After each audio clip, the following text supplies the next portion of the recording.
Good morning, everyone. Welcome to the latest episode of PYA's Healthcare Regulatory Roundup webinar series. Today's topic is, Are Your Ducks in a Row? HIPAA Rule Supporting Reproductive Privacy, New Anti-Discrimination Requirements. PYA is happy to present today's webinar on these important topics. You may submit questions during the webinar by typing a message into the questions pane of the control panel.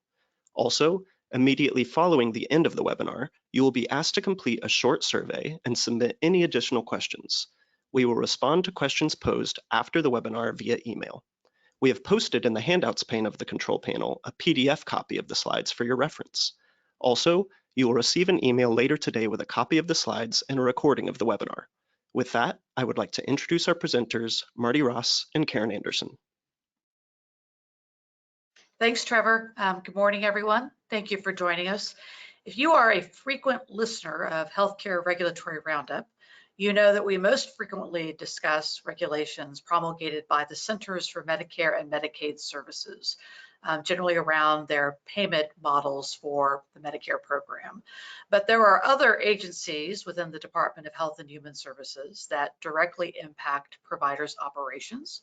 And today we are going to discuss 3 rules recently published by the Office of Civil Rights, or OCR, spending some time delving into the HIPAA rule supporting reproductive privacy, given that its effective date, it's compliance date, right, Karin? We already had the effective date, but we're looking at the compliance date of December 23rd. Merry Christmas. And then also focusing on Section 1557 of the Affordable Care Act, the final rule published by OCR earlier this year, as well as another rule under Section 504 of the Rehab Act that OCR published. So with that, Karin, take us away into the land of HIPAA. Okay, here we go. All right, so we have a new HIPAA rule, as if we needed one more. So this is, as Martie said, this, and I'm just reminding us a little bit of history. We won't spend a long time on this. We're going to get into the meat of it. But as you may recall, we had a U.S. Supreme Court case change the constitutional right to termination of pregnancies or abortion services in 2022. So immediately after, lots of things happened, right? One was that a lot of state laws triggered up because the states now had authority over when abortions could occur. And so, and also the president issued an executive order in response to this. Because there really was a lot of public outcry about, I don't know what to comply with. I don't know how to comply with my state laws. Investigations were already happening because a lot of the state laws were criminal. So the president said, we're going to strengthen the protections of this sensitive information, reproductive health care services, and we're going to bolster patient-provider confidentiality. And I always just draw back to one of the purposes, if you remember, is that access to care. So if people don't trust that their information is private, this is sort of long researched. If they don't trust that their information is private at an institution or an organization, they won't go there. They won't seek health care, and they'll either let things fester or figure out things on their own. And so we don't want that, right? We want people to trust their healthcare providers and their organizations. So that ended up, president gives us executive order, and the HIPAA rule is changed. It was effective June 26, 2024. Not to panic if you haven't done anything about it, because it is not, the compliance deadline is December 23rd, as Martie said, 2024. Most of the things, procedures, policies need to be changed by that date.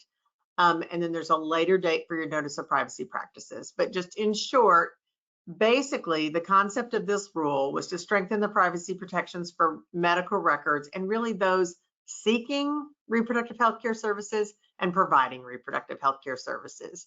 Because again, if you just think about what was happening at the time, there were investigations of providers who were thought to against state law provided abortions, and their licenses were investigated, for example. And then patients, there were many sort of subpoenas and things sought to identify patients that were receiving this kind of care. So the one thing is, let's make sure that this information is private, and it's pulled separately, sort of as like a subset, like substance use disorder would be.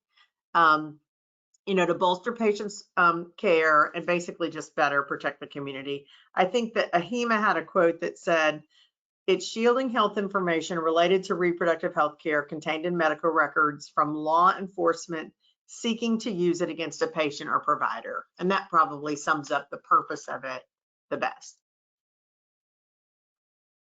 Okay, so when does the rule apply? So we always have HIPAA, right? All those rules apply, minimum necessary, all of that still applies. And then this reproductive healthcare rule applies when the care is lawful. So that's the first condition, is was the care lawful? If you're being asked for information related to reproductive health care, was it lawful in the state in which it was rendered? And as we know, we don't know. We might know our state law, but we might not know another state laws. And so this rule says you'll presume that other care given in other states is lawful. So in essence, sort of start with the fact that this rule will apply for reproductive health care. It's also applicable, so that's for state laws, and it's also applicable if the reproductive health care is protected under federal law, so think EMTALA, or constitutional law. So think of the constitutional right to birth control or contraception. So those are another couple of instances when the rule would apply. Okay, so it all sort of comes down to the definition of reproductive health care, and it is broad and it is to be interpreted broadly. HHS says this should be given its sort of broadest things. The definition itself is healthcare that affects the health of an individual in all matters relating to the reproductive system and to its function and processes. So think of that as all life stages, right? So, there may be 12-year-olds that have reproductive health information. So it might be in pediatric records, all the way through your life to postmenopausal treatments, those kinds of things. So we gave examples. I won't go through all of them, but pregnancy, fertility, just different conditions that would affect the reproductive health system. But it's also not just sort of diagnosis or conditions or treatment. It's broader. It's medications, the services provided, supplies given, equipment related. So it is meant to be, and that they specifically said it's not reproductive health information, it's reproductive health care. And they've made a very big deal about how they defined it. So, and the key to understanding the definition, right, is that this is going to help you do your change your policies, procedures, those kinds of things. Hey, Karin, I heard a presentation once that gave the example of circumcision being reproductive health care. So going all the way back to a baby and going forward, the history of reproductive health care for them. That is a great point. And that's one of the reason I think we talk about the definition is, whereas like substance use disorder is always the comparison, like that's a sensitive set of information. It's a little bit easier to segment off because it's usually a certain type of provider in a certain perhaps type of facility, not always.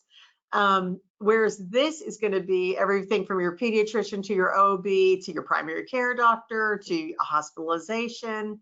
So everybody is going to have to figure out how to flag the information. And one of the things I suspect, if you haven't already asked your EMR provider what they're doing, my understanding is they're working on flags and different ways to sort of hit that information as you're documenting it, or to help you identify that information and flag it in the record, because there's going to be just a great burden, right, on the HIM department when they get medical record requests. So the general part of the rule is, this was the purpose of the rule, right? I sort of call it this, a general prohibition. You can't disclose reproductive health care information if it's for this specific purpose. And so the two purposes are to either conduct an investigation, civil, criminal, or administrative, or to impose liability, civil, criminal, administrative, or to efforts to identify a person for those investigations or to impose liability. So those are the three things. Reproductive health care information could not be provided for those purposes. There is HHS guidance, which is helpful, that has come out, and I just wanted to note it there because it's going to deal with all the requests for information. It's talking about some of the specifics there. So I wanted to add that resource there quickly. I'm sorry. So let's jump to sort of what changes you would make from what we know already. We know there's a prohibited disclosure. We know there's this large definition. So we know our privacy policy generally needs to add this purpose-based disclosure prohibition, right? If the purpose of the use of disclosure is for a patient's health care, again, the underlying HIPAA is going to apply. It would be permitted for treatment. So we're trying to exchange between treaters.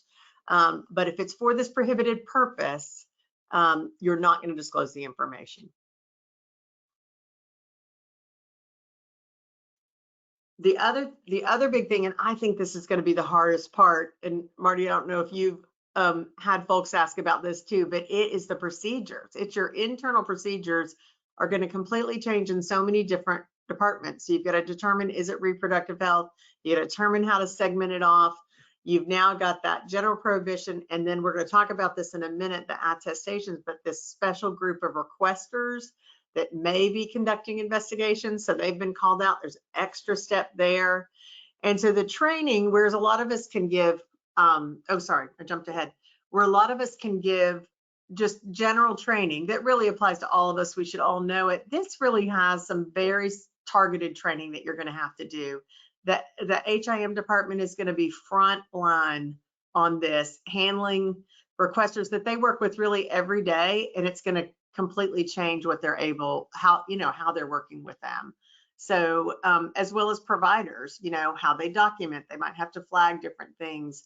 And I also think where there'd be a heavy use of the legal department. So whereas we've gotten used to, we know how to do the medical record request, probably very rarely that you need to involve legal. I think at the beginning of this, until you see all the different kinds of requests that you're going to get, you've looked at different kinds of subpoenas and orders, I think that they're going to be heavily involved in helping you make the right determinations. Yeah, Karin, for those of us that have been around a while, we remember the early 2000s when we were first implementing the HIPAA Privacy Rule. And probably one of the pain points was teaching these rules to law enforcement and the courts. Because they assumed, we have a subpoena, we have a court order, and now you had the HIPAA rules that were beginning to impact how hospitals and other healthcare providers were disclosing information to law enforcement and investigators. And it's almost like we have to go through that again. It's going to be a retraining process. So it's not just us as healthcare providers, but it's that interaction with law enforcement and the courts.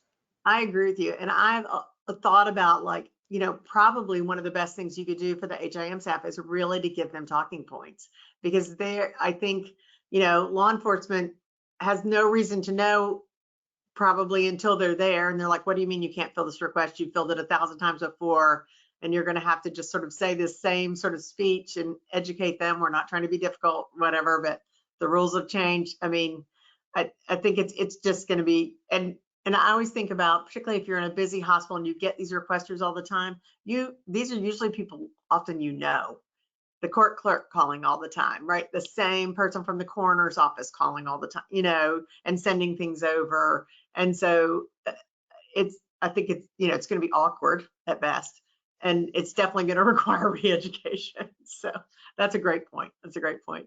And then this deadline, so those were the December 23rd. Think of having your policy and your procedures and your training done for December. This you get a little bit of a break on, although I'll tell you, we've done a couple for clients and we've helped with parts of this. And we just went ahead and did the notice of privacy practice because it made sense. Like, we'd already figured out our language and we went ahead and put it in there. But you have until February 16th, 2026. And they gave that room for that time period also because the substance use disorder changes under HIPAA also came through this year. And so both of those are due in February of the following year. So, but Karin, when we get to February, there's not an obligation to re-provide everyone with a new notice, is there? It's just the notice you posted, the notice you give going forward needs to be the updated version. Is that right? You don't have to. Yes, you don't have to go back and capture people. It'll be from that point forward. Exactly. And then, and just, same reminders, like make sure the website's updated. They'll look there, make sure The paper copies are handy, you know, or if you're doing iPads, just make sure it's loaded everywhere that it needs to be loaded on that day. Yeah, but you're right. You don't have to go through the patient rolls. That's good.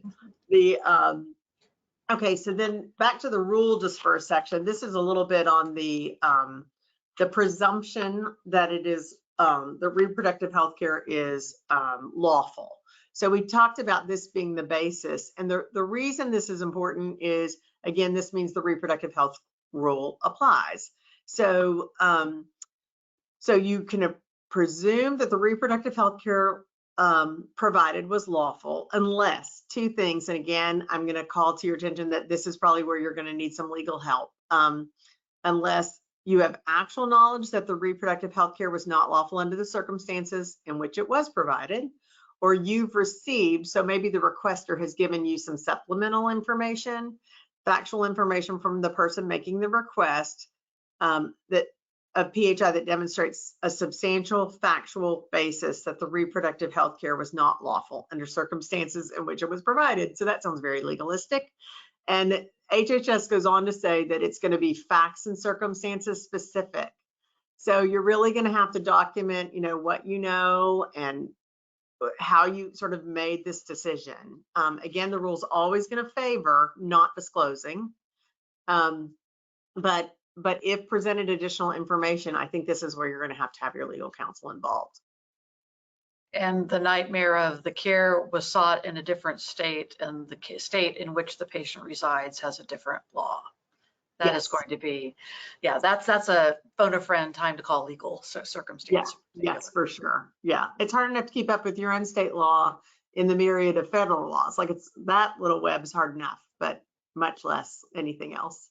So then, as we mentioned before, this is the other piece that they pulled out. So there's this general prohibition, but then there's this extra step for certain types of requesters. And these are the requesters they think that would most likely be conducting investigations into whether a patient sought, you know, termination of a pregnancy, or whether a provider terminated a pregnancy. And so they are, so there's, and they have the model attestation language there as well. So you're going to see this from the, like we said, the coroners, judicial proceedings, law enforcement, health oversight activities, and think of that as being like, we saw very commonly physician licensure boards immediately issuing subpoenas to find out if providers were violating that, and then in essence would be jeopardizing their license. So for those additional requesters, you'll have to have them complete and sign it. The model attestation says they are acknowledging it's not for a prohibited purpose. They're acknowledging that there are criminal liabilities if they are requesting this for a prohibited purpose. The burden on the covered entity that's receiving this is you've got to make sure it's completely filled out. You know how you get things that are half filled out all the time and you're like, okay, it's kind of okay. You cannot do that with this. You've got to make sure it's filled out to the penny, you know, the very last sentence, because that's the burden on you, is to make sure that you got a completed one. If you, this is again where legal would be involved, if you have knowledge that you believe the attestation is false, then you also have a duty to not, you know, to round with legal counsel and to determine that perhaps you should not provide the disclosure. So those are the burdens on the covered entity: to get a completed one, to always get one, number one, for these people, to get a completed one, and to not have knowledge that it was false and that you just sort of went through the motions. So this is a big change, just Martie, as you referenced before, how you'll be dealing with these folks. And then, okay, the final rule. Okay, so this is on disclosure. So on disclosure to law enforcement, this is also going to be tough. And in essence, just know that where HIPAA used to say you could be permitted, right, to provide some information to law enforcement, that would be fine. No longer. They're saying disclosures to law enforcement, it's when you're required by law to provide the information. You can do it when it's required by law, and you can do it when it's not subject to this prohibition. and you've got to meet all the other requirements of HIPAA. Minimum necessary is one that they'll continually call, like, are you giving the minimum amount of information needed? So that's for disclosures to law enforcement. That's again another area where I think that you're going to have legal counsel and compliance involved. This is just an example. Again, if we think about our procedures, is we're going to have to really rethink sort of authorizations, because one thing in the rule is a general patient authorization will not do. That's never going to allow you to disclose reproductive health care information. It's going to have to be a specific authorization.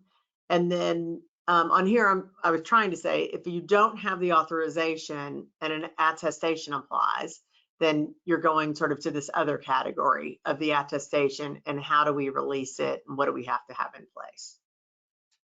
So that's, again, just another area of procedures. This is a reminder that there's criminal liability and civil liability in enforcement. So those that are knowingly requesting information or obtaining a disclosure, or those that provide the disclosure could be criminally and civilly liable. And you can be civil liability, again, back to the covered entity, if you have released the information without an attestation for those required requesters. So the criminal penalties are 1 to 10 years and fines from $50,000 to $250,000. And then also they're going to view this as a breach under HIPAA. So if you have disclosed the information, then all the breach notification requirements will come into play. So that, that's yet another sort of piece of liability that nobody wants to deal with. So then finally, these are just sort of our tips. Integral people that you probably already have on your team, but you definitely want compliance, privacy, legal, and HIM working in lockstep to overhaul the policies and the procedures. As we said, the notice of privacy practices can wait a little bit if you want to, and you can do it with your substance use disorder. That deadline's February of 2026. The business associate agreements, also take a look at those. They, you want to clarify who is handling the request in there. So a lot of business associate agreements may not require change. I look at a lot of business associate agreements. Some of them already say the business associate may never kind of respond to the individual that's making the request. They always have to forward the request to the covered entity. And we will, the covered entity will handle it and just send us your information and send us the request. So that's probably the way to go if you haven't already clarified that, so that you don't have a business associate that's made a disclosure and you don't even know about it and it didn't comply with your procedures. So I'd recommend taking a look at that as well. Let's see. These are just some resources, just so you had some quick links. The OCR briefing was actually very helpful. It's an hour, but it really goes over the purposes, why they made the changes they did. It's helpful. The fact sheet is helpful, and of course the rule is helpful. In addition to the guidance we posted earlier. And then this is the thing, Martie, of course, had to throw a hink in this. We have the presentation ready to go. And then she's like, hey, did you see this Texas lawsuit? So sure enough, September, within the last month, here we have Texas Attorney General's filed in federal district court and says that this new privacy, not only has the new rule exceeded their authority under HIPAA, but the original rule has really exceeded the authority. And so they're saying in the new rule, this obstructs our ability to ensure compliance with our own laws, right? So if we've got abortion-related laws and we're trying to get people to comply, you've now obstructed our ability to conduct investigations, get the information that we need to do that. And then also challenges the provision in the original 2000 privacy rule, as well as exceeding the authority and conflicting with government investigations, their just ability generally to conduct a government investigation. So, so these are great questions about, will there be an injunction, to prevent this rule from applying? Would it apply just to Texas? Would it apply to everyone? Would it be a nationwide ban? So watch this case carefully, because Texas has tended to move very quickly. I mean, I would say, right? We've seen them be so active, and so, you know, they seem to get to the circuit court for the appeal very quickly, and so we'll see. Hey, Karin, before we leave this topic, just as a practical matter, I mean, given how broad the definition of reproductive health care is, and given you have these four circumstances, these four types of requests, you know, healthcare oversight, law enforcement, court orders, does it make sense as a practical matter to create a policy that you're just going to always require an attestation when you receive a request that's tied to one of those four purposes? Yes, I think so. Yeah, just complete across the board, because then you're not having to evaluate each one. I Right. think it's a great point. Yeah. Yeah, because it's just going to be a huge challenge to say, okay, well, here's a request on this lawsuit. Do we have to go through the entire record? And with SUD, as you said, it's relatively straightforward. You can find the relevant part of the record, but this could be, you know, one visit. You know, the dose of one visit may make a single reference to reproductive health care, and that would bring this within the requirements of these regulations. Just Yeah. HIPAA is never easy, is it? No. So, Nope. yeah, exactly. Well, let's switch gears a bit and talk about other things that our friends at the Office of Civil Rights have been up to. And we're going to start with Section 1557 of the Affordable Care Act. And even though this law has now been around more than a decade, we are still seeing regulations that are coming out of specific provisions of the ACA. So we're going to start, as soon as I figure out where the right button is, talking about what the 1557 did. It added a new provision into the federal statutes regarding non-discrimination for those folks that participate in federal health care programs. And it is a very broad definition, so that it is going to impose these requirements on providers who participate in the Medicare and Medicaid program, but it also reaches the insurer side of the equation as well. So MA plans, Part D plans, state Medicaid agencies, MCOs, qualified health plans, all of those types of entities are going to be are currently subject to these non-discrimination requirements. The implementing regulations then for that statutory provision have been, well, it's been a back and forth, just to be honest. HHS OCR published its latest final rule in April of this year with an effective date of July 5th. The 2024 rule is effectively rewriting a rule that had been published in 2020. And the 2020 rule effectively replaced a rule that had been published in 2016.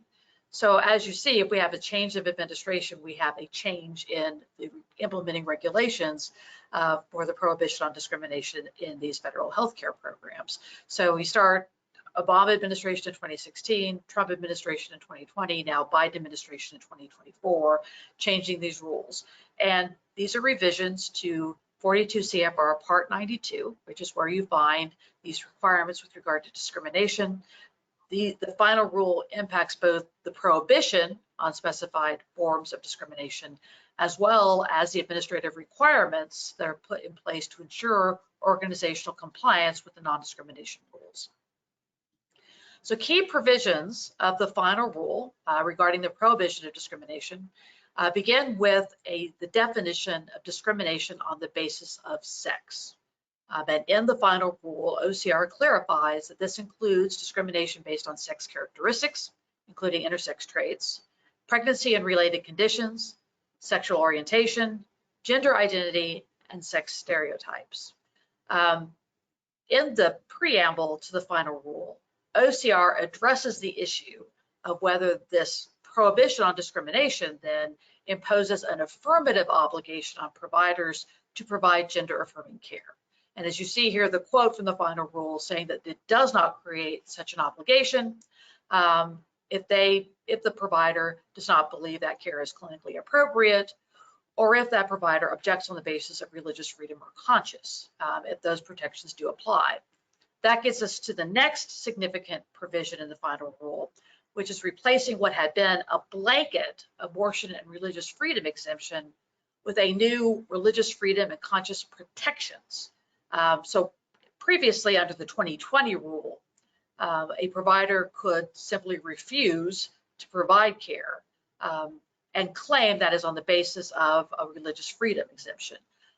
Now, under the rule that's been in effect since July 5th, the requirement is that if you are going to make such an objection to providing this care, you must submit a letter to the Office of Civil Rights specifying the scope and basis for your claim of that exemption. And you'll read the specifications there in 42 CFR 92.3, 92.302.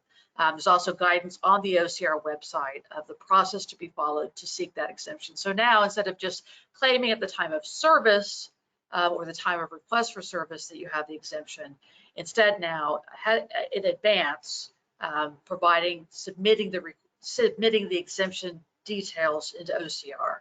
Note that the effectiveness of that exemption always will date back to the date on which you submitted the exemption request, the exemption, not an exemption request, but the exemption to OCR. The third significant change made in the 2024 rule is extending non-discrimination requirements to telehealth services, as well as patient care decision support tools, more commonly known as artificial intelligence. Here is the obligation on providers as well as health plans to make reasonable efforts to identify if tools that they are using are in some way resulting in discrimination based on a prohibited factor. So we are, for example, seeing challenges to AI, that the algorithms utilized in AI for purposes of identifying certain trends tend to have a negative impact on individuals of certain races. And so the obligation now to ensure that you're not applying an AI tool that has a discriminatory effect. Well, as you would suspect, the gender identity provision in the final rule captured a great deal of conversation. And you had several folks who went to court looking for a remedy. And we have, in fact, 3 lawsuits that have at least reached the stage of a preliminary injunction. Beginning with Tennessee versus Becerra. This was a lawsuit filed in Mississippi by attorneys general from 15 states. And on July 3rd, the court issued a preliminary injunction prohibiting the effective date of specific provisions that tied to gender identity. And you see there the very specific line items that were impacted by that preliminary injunction. And this is stated as a nationwide injunction. Same day, a case in Florida, the court also issued a preliminary injunction, effectively reaching the same conclusion as the court in Tennessee versus Becerra, but in that case, it's different provisions of the regulation that are specified. It's a shorter list, and that purports only to impact providers in Florida, health plans and providers in Florida. But again, relatively narrowly impacting the rule only with respect to those provisions on discrimination based on gender identity. The third case is Texas versus Becerra. This kind of consistent with Karin's comments about Texas federal courts in Texas. In this case, it's a challenge brought by Texas and Montana together. Again, on July 3rd, 2 days before the effective date of the rule, the court issued a preliminary injunction, but rather than limiting it to the gender identity provisions, although that was the core of the challenge in the lawsuit, the court actually issued an injunction to the whole entire rule. All provisions of the rule are enjoined in Texas and in Montana. And in fact, the court said that there was no basis provided that it could effectively carve out the gender identity provisions. So it enjoined the entire rule, leaving the 2020 rule in effect. So for example, that provision on conscious exemptions, which require the submission to OCR of a conscious exemption, that would not apply currently in Texas and Montana. Also not applicable would be several of the administrative requirements that are imposed by the rule. Now again, Only in Texas and Montana have these been enjoined. The national preliminary injunction out of the lawsuit in Mississippi do not impact these administrative requirements. So for the 48 rest of us, the 40 other 48 states, these administrative requirements go into effect. These, though, have broader compliance dates than the July 5th effective date, beginning with a November 2 requirement that you designate a Section 1557 coordinator if you have 15 or more employees, and you'll see the specific responsibilities of that 1557 coordinator specified in 42 CFR 92.7. Generally speaking, this is the person that runs point on ensuring appropriate policies and procedures are in place, appropriate training has been provided, and that it also is responsible for any grievance procedures tied to the anti-discrimination provisions. By July 5th of 2025, covered entities are required to implement specified policies and procedures. So this is not limited to 15 or more employees. This is for all individuals that are, entities that are subject to these rules. These policies and procedures specifically must address language access procedures for individuals with limited English proficiency for those patients as well as their companions.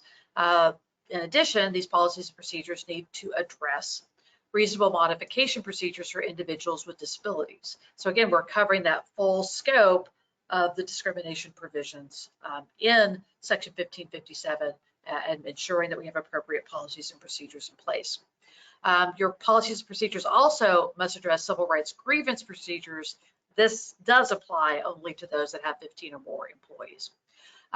Luckily, OCR, as it has been with HIPAA, is very good about publishing sample policies and procedures, and we provide there on the screen the link to the website where you can find those.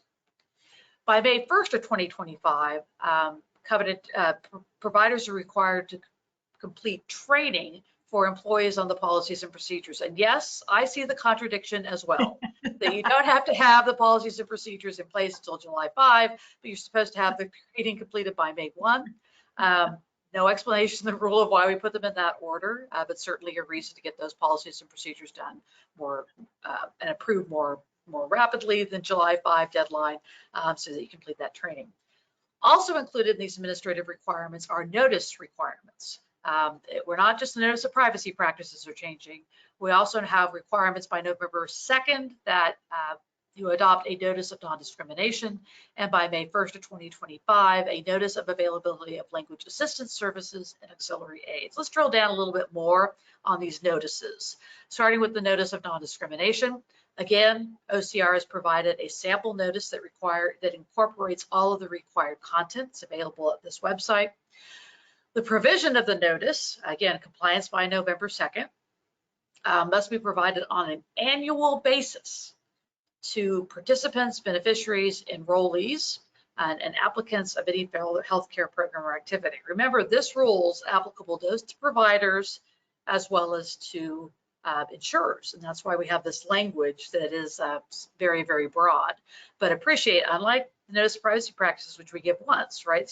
Karin, one time only, the requirement for an MPP, but here, this is an annual notice to be given to our patients. It also must be provided to a patient upon request.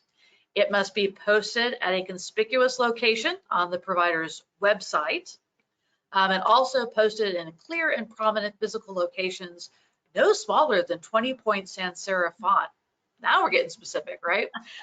Where we expect individuals to be able to read or hear the notice. So we've got quite a wall now. We've got our notice of privacy practices. We have our notices under the No Surprises Act. Now we have the notice of non-discrimination, also to be posted publicly by November. Remember, it's November 2 enforcement require compliance date here. The notice of availability of language assistance services and auxiliary aids, so that rolls off the tongue, doesn't it?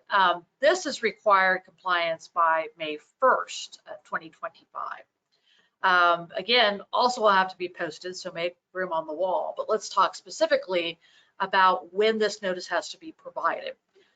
You have to provide the notice that the provider furnishes language assistance services and appropriate auxiliary aids and services free of charge to the patient. So we're dealing with two things here. We're dealing with limited English proficiency, So individuals that require notices be provided in a different language, as well as individuals who are hard of hearing and thus require assistance so that they can communicate effectively with the provider. The notice itself indicates that that it must be provided in English, as well as the 15 language most commonly spoken with individuals with limited English proficiency in your state or the states in which you operate, as well as alternative formats for individuals with disability who require auxiliary aids and services. Thank goodness, OCR has provided the notice in multiple languages, including in non-English letters, and those are also available on the OCR's website. The notice must be provided, again, by May 1st, the same as the notice of non-discrimination, pasting it on the website, providing it to individuals, having it posted on the walls, but also you must incorporate this notice when you provide certain electronic or written communications to your patients. Specifically, you provide the notice of availability of language assistance and auxiliary aids when you provide the notice of non-discrimination, when you provide the notice of privacy practices, when you furnish the patient with consent forms or instructions for medical procedures, when you discuss medical powers of attorneys or living wills, communications with regard to the cost or payment of care, and complaint forms. So in any instance where you have an obligation to provide these notices to a patient, in addition, at the same time, you have to provide the notice of availability of language assistance services and auxiliary aids. Again, intended to promote efficient communication between the provider and these individuals who require this additional communication support moving forward. Let's switch gears away from Section 1557 and begin talking about the Section 504 final rule, again, published by OCR in April. And specifically, let's focus on the provisions regarding accessible medical diagnostic equipment, or MDE. This is a brand new acronym for me this spring. I had never heard of medical diagnostic equipment as a specific term in the regulations, but what we have here now is a rule regarding providing this equipment in a manner to address individuals with disabilities. So again, we talk discrimination more broadly, multiple categories, types of discrimination. Here we're drilling down to the folks that have disabilities. So MDE includes equipment that's used in or in conjunction with a medical setting by a healthcare provider for diagnostic purposes. You see here the the examples provided in the rule. So it's exam tables, examination chairs, weight scales, mammography machines, and other imaging devices. Note that MDE does not include personal devices like blood glucose monitors, positioning devices like wedges, or medical or surgical implements. It's just really going to the equipment used for diagnostic purposes by a provider in a healthcare setting. The new rules regarding accessibility of MDE are derived from, again, the Affordable Care Act, which included a new Section 510 in the Rehab Act of 1973. This provision, this new 510, requires that the U.S. Access Board develop and maintain minimum technical criteria for accessible MDE. A new federal regulation of which a new federal agency of which I was not aware. The U.S. Access Board is actually a multidisciplinary board that establishes criteria and standards across several federal programs. And so it was the ADA leveraged that existing U.S. Access Board by adding Section 510 and directing the U.S. Access Board to create these standards for accessible MDE. Those standards were published in 2017. It then became a relatively long period of time for the regulations then to be promulgated, requiring providers to utilize those standards when they were created. The Access Board itself doesn't have authority to require adherence to the standards. It in fact took then the appropriate federal agency stepping in and making these requirements, applying these requirements to providers. That's done in actually two rules. Our friends, Office of Civil Rights, published their regulations on May 1st, and it applies to those same entities of which, as does Section 1557. Okay, so again, Medicare, Medicaid participating providers, plus all the health plans are subject to these rules. Separate and apart from OCR publishing those regulations, you have the Department of Justice then publishing regulations under Title II of the Americans with Disabilities Act on August 9th. And these rules apply to hospitals and clinics operated by state or local governments. Here it is kind of this tension we have between the Rehab Act and the ADA. Because ADA has a very specific range of entities to which it is applicable. Title II specifically, which concerns the provision of healthcare services, only applies to hospitals and clinics that are operated by state and local governments. So DOJ publishes its rules under the ADA. OCR is publishing its rules under the Rehab Act. The good news is part of both rules is to finally bring the two rules in alignment. So now we have similar requirements applicable to that broad list under Section 504, and then the more limited list under the ADA to state operated hospitals and clinics. So whichever category you fall into, good news is now the rules are the same under the ADA and the Rehab Act. Specifically with regard to those MDE accessibility standards, OCR now requires that if you are a healthcare provider and you are acquiring MDE after July 8th of this year, that MDE must meet the accessibility standards, and there you have the citation of where you can find the standards, until you meet certain scoping requirements. So it's not all MDE you purchase after that date. It's enough MDE purchases that bring you into compliance with these scoping requirements. Specifically, at least 10% of the total number of units, but at least one unit of each type of MDE must meet the MDE standards. That standard raises to 20% if you are a provider or a program that specializes in the treatment of conditions that affect mobility. So you're subject to that higher requirement. So think weight scales. You may have 20 weight scales across various locations in your facility. As you're replacing those weight scales after beginning this summer on July 8th, the next two weight scales you purchase will need to meet the MDE requirements, because that will then bring you into compliance with the 10% standard. The third one that you're replacing would not have to meet the MDE standards. But of course, if you're increasing the number of weight scales you have, you need to make sure you're doing so in a manner that keeps you within that 10% requirement.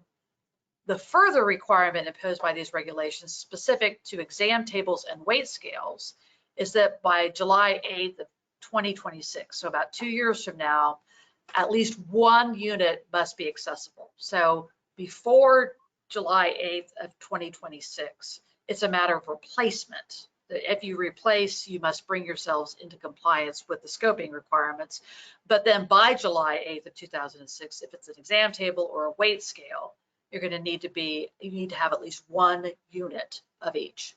If you are a hospital or a large clinic, operating in multiple locations, you need to disperse accessible MDE proportionately to all departments, clinics, or specialties using MDE. So you can't effectively have all the MDE accessible weight scales in the ER, right? Have them all lined up and that meets your 10% requirement. Instead, you'll have to have them dispersed to physician clinics or other locations where that MDE would be utilized. In addition to these acquisition obligations, you also need to make sure that your staff is appropriately trained on the use of accessible MDE. So if you have an exam table that lowers so that a person in a wheelchair can utilize it, you need to make sure that nursing staff is able to use that exam table appropriately. But in addition to these acquisition requirements, there is still the requirement that you have to provide care in a non-discriminatory manner. And that includes your ability to deliver services to individuals with disabilities utilizing appropriate diagnostic equipment. So yes, you have the requirement to acquire equipment that complies with the MD standards, but you also have a requirement that's effective on July 8th of this year that you cannot deny services due to a lack of accessible MDE. So this is imposing a broader obligation that in these circumstances, arrange to have services provided elsewhere or to provide a home visit, otherwise making an appropriate accommodation in those circumstances. But a flat out denial of services based on the lack of available equipment would be a violation then of these new Section 504 requirements. Other provisions of the Section 504 rule, because remember it's a disability-driven rule, but it's not just limited to medical diagnostic equipment. And just to summarize, these other obligations now applicable to providers prohibiting discrimination based on a disability. A very broad prohibition on denying or limiting clinically appropriate care to an individual with a disability due to a bias or stereotype concerning disabled individuals, a belief that such individuals place a burden on others, or the belief that the life of an individual with disability has a lesser value. It's a very interesting read in the final rule, the types of discrimination that were brought to the attention of OCR as they were developing this rule, such as keeping an individual with a disability off a heart transplant list based on the assumption that they would not be able to appropriately follow post-transplant treatment, or denying care to an individual with substance use disorder because they wouldn't be able to comply with the treatment regimen. It's that bias that's the critical element. If it's an individualized determination based on an evaluation of the patient, that's permitted to this rule, but it's that broader excuse me, limitation of a person's access to care just based on the fact they have a disability. Additionally, 504 is going to require your web content as well as your mobile apps comply with certain accessibility standards. And the specific requirements there on your slide for you. There are specific exemptions on types of web content that does not have to be updated. But here are the requirements. You have some leeway time to bring yourself into compliance. May 11th of 2006 for those with more than 15 employees. You get an extra year if you have fewer than 15 employees. Note also that the standard that's created by the regulation is actually not the current standard in use. The present industry standard is actually one level up. But as you are considering updating your website, updating any mobile app that you utilize, makes a lot of sense to have a conversation with the website developer to ensure that you're meeting these web content accessibility guidelines so that individuals are not limited in accessing care for those ways. Similarly, a requirement that individuals with disabilities cannot be denied benefits furnished through self-service kiosks. So if you're using kiosks for patient check-in, you'll have to have an accommodation for individuals who cannot use those self-service kiosks and apply that alternative in a manner that does not discriminate. For example, if you're using a self-service kiosk and you opt to instead talk to a real person, some kiosks will cancel your appointment for you and require you to reschedule with the individual. You can't do that any longer. You have to ensure that it's being provided in a fair and accurate way. So again, new requirements under 504, broader than just those MDE requirements. Probably not as directly impactful right out of the gate as MDE requirements are going to be, but certainly make sure these are on your radar screen. So, so that's what OCR has for us. We have across HIPAA and the anti-discrimination provisions. Let's talk very briefly about our upcoming regulatory roundups. On October 23, Sarah Bowman is going to do a deep dive into 340B updates that you need to know. On November 13, it is our intention to talk about the OPPS final rule, assuming that the outpatient rule is published by November 13th. And then again, assuming that the Medicare physician fee schedule rule is published, we plan to cover that across 3 webinars, November 20th, December 4th, and 11th. So you may want to mark those on your calendar. So thanks for joining us today. And so Trevor, back to you. Thanks to our presenters, Martie and Karin. Later today, you will receive an email with their contact information and a recording of the webinar.